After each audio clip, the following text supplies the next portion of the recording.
vez estamos começando o Hangout Lobo Entrevista e essa semana eu tenho o prazer de entrevistar o deputado federal e pastor Marco Feliciano. Como que o senhor chegou a essa conclusão que o senhor seria um bom deputado ou que ser um parlamentar é um chamado para o senhor ou foi um desejo pessoal, uma vontade apenas de concorrer a um cargo eletivo por questão de ego ou por questão de chamado mesmo, de obrigação de fazer alguma coisa pela nação? Como é que o senhor chegou a essa ideia, ou esse pensamento de querer ser um deputado, um parlamentar? Bom, na verdade, tudo começou com meia-culpa, Marisa. Na verdade, foi um meia-culpa da minha parte. Por quê? Eu passei a vida toda como bom cristão, como bom pentecostal, como bom assembleano, que respeito a liderança, os pastores mais antigos. Eu era contra a política, porque era proibido de falar em política na igreja. A história de que a igreja e política não se misturavam era uma verdade pregada todos os dias pelos nossos pais na fé. E, com o passar do tempo, eu vi o prejuízo que eu causei, porque como formador de opinião, que eu prego há muitos anos, são 31 anos pregando, eu falei já em mais de 80 países do mundo, em quase 4.000 cidades do Brasil, são 20 milhões de DVDs de pregações esparramados em 3 idiomas, eu me tornei uma figura, uma referência. E o que eu falo acabava virando lei. Então, quando eu dizia, a gente não se mete em política, eu acabei destruindo a mente de uma geração inteira, fazendo com que o nosso povo ficasse apolítico. Por causa disso, estourou o PL 122. É o PL que nos uniu, né? Que uniu a mim, você, o Brasil todo nessa luta. Foi o que começou a politizar os cristãos. E quando eu vi que o PL 122, que era a lei da mordaça, que queria calar os pastores, os padres, os cristãos, a liberdade de expressão, eu vi que eu tinha culpa naquilo. Porque foi palavras como a minha, pregada pelos púlpitos, que deixou as pessoas deixarem a política a lá vão ter, né? A Deus dará. E aí as igrejas se tornaram redutos onde as pessoas vinham buscar o voto. Eu costumo dizer que começaram a aparecer políticos bissextos, né? Políticos que aparecem na igreja, que são crentes só de 4 em 4 anos. Iam para a igreja, pediam o voto dos crentes, lá davam a paz do Senhor, cantavam um hino, faziam o sinal da cruz, o que fosse preciso. Quando eram eleitos, se esqueciam da igreja, entravam aqui dentro, e uma série de projetos que feriam a liberdade de expressão, a liberdade religiosa, a igreja em si, foram votados e passaram. Tanto é que o PL 122 passou na Câmara dos Deputados. Passou numa época que tínhamos aqui quase 50 deputados evangélicos, de confissão evangélica, ou seja, 50 deputados que pediram o voto do... Sim? Como é? Eu lembro dessa época, eu participei até, né, que eu lembro desde do primeiro mandato teu do início, como era difícil, como você confidenciava que essa linguagem política, como foi uma frustração para você chegar cheio de vontade de trabalhar pelo povo, de repente encontrar tantas barreiras e principalmente tanta perseguição. Então, isso foi um marco para mim, realmente, nessa época, vendo o seu sofrimento e querendo até desistir naquele momento, né? Querendo desistir porque achava que não combinava um pastor ser um político, porque a política já naquela época se mostrava muito diferente dos nossos sonhos, né? Porque nós chegamos na política com vontade de fazer tanta coisa boa e, de repente, a gente encontra tanta coisa ruim que nos fere, né? Como é que foi para você chegar a essa conclusão de que aquele sonho de entrar para a política, de poder ajudar e resolver muitos problemas, e realmente não era assim, e que havia, sim, uma perseguição, e principalmente a quem se denominasse cristão ou de qualquer religião conservadora? Então, partindo do princípio da última fala minha, aqui em Brasília, quando foi votado o PL 122, que era a lei da homofobia, e ele passou aqui na Câmara Federal, nós tínhamos 50 pessoas ditas evangélicas, ou que eram 50 deputados que foram enviados para cá em uma missão cristã. Só que esses 50 deputados nunca tocaram nesse assunto, ou dormiram no ponto, e o PL 122 foi aprovado. Então, foi isso que me trouxe para cá. A frustração de saber que eu fui culpado de uma geração inteira não pensar política, e saber que nós tínhamos aqui pessoas que se diziam cristãs, mas não tinham coragem de lutar pela nossa bandeira. Então, eu emprestei o meu nome à política. Foi uma luta porque eu não tive apoio de nenhuma instituição. Eu tive apoio do povo. Eu não tive apoio, assim, de uma denominação. A Assembleia de Deus apoia Marco Feliciano. Não, nunca teve isso. A quadrangular apoia Marco Feliciano. Que eu vou ficar te interrompendo quando eu achar que é importante. Esse ponto é muito importante. O voto de cabresto, ele existe, né? E o que eu acho bacana, assim, você, que não houve isso com você. As pessoas votaram em você mesmo contra algumas lideranças que elas sabiam que estavam fazendo voto de cabresto. Então, foi um voto de consciência, um voto de liderança, de respeitar a sua liderança.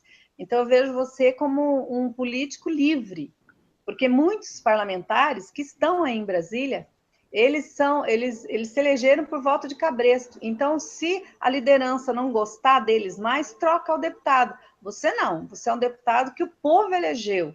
E no segundo mandato, ainda muito mais. Você teve o quê? 4 vezes os votos que você teve do primeiro mandato? 4, 5.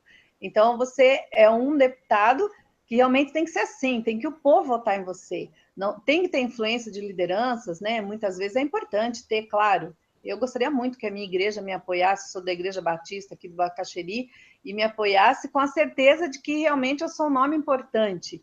E você, a igreja fez isso, então todas as denominações votaram em Marco Feliciano. E isso foi muito importante. Você tem essa noção que, apesar de você ter bloqueado um pouquinho isso, essa questão política, você está fazendo meia-culpa, né, dizendo que você foi um dos responsáveis por não acreditar que um pastor pudesse ser um político, e depois você vem para a política acreditando, não, eu estava errado. E agora você tem a noção de como você mudou esse pensamento, do exemplo que você dá para o Brasil inteiro, e de quantos deputados hoje são deputados e são deputados federais inspirados em você?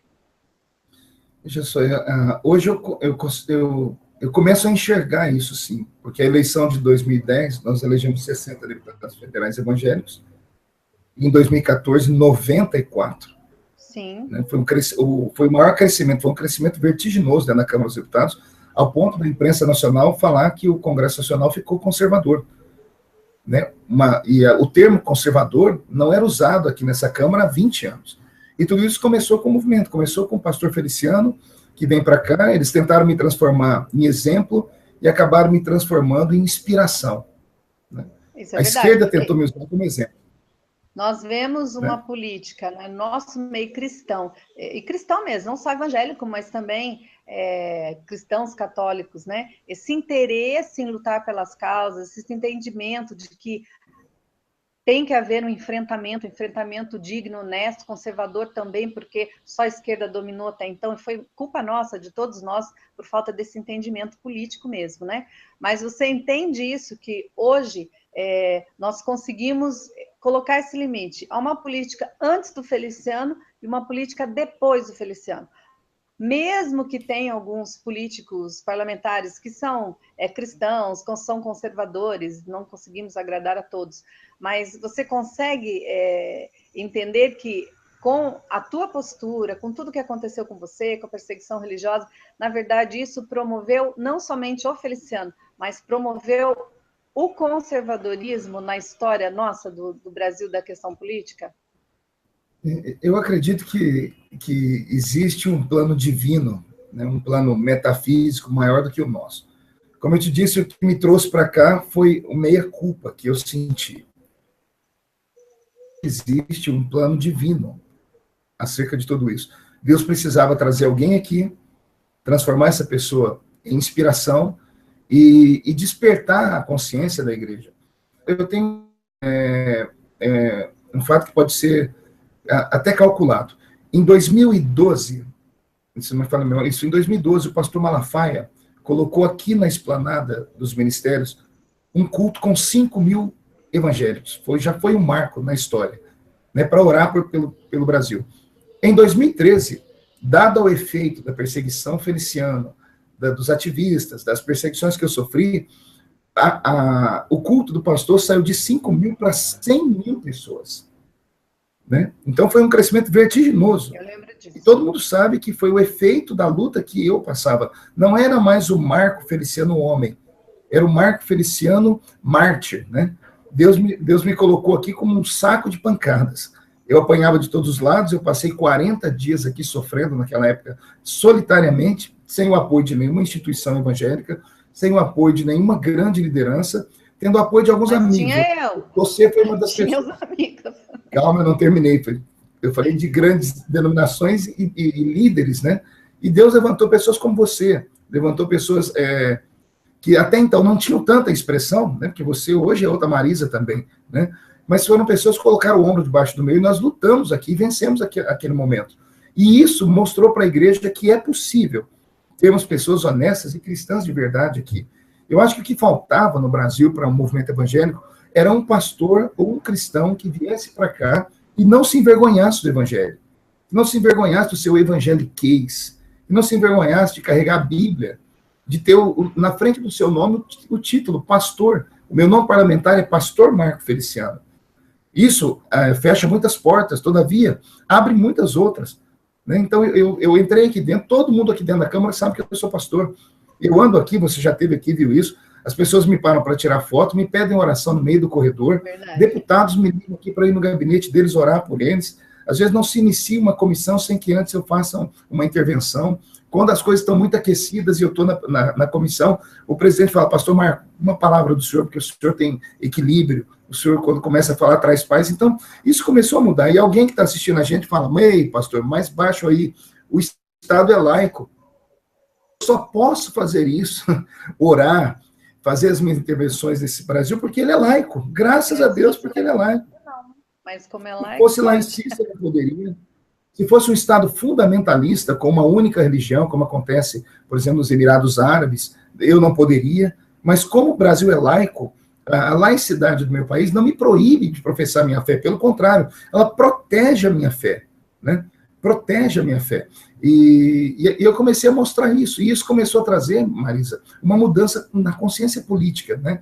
Você é psicólogo, você sabe que existe o inconsciente coletivo, né? Parece que o inconsciente coletivo foi atingido pela minha história, pelas minhas bandeiras. Tanto é que o termo família não era usado aqui na Câmara dos Deputados há 20 anos.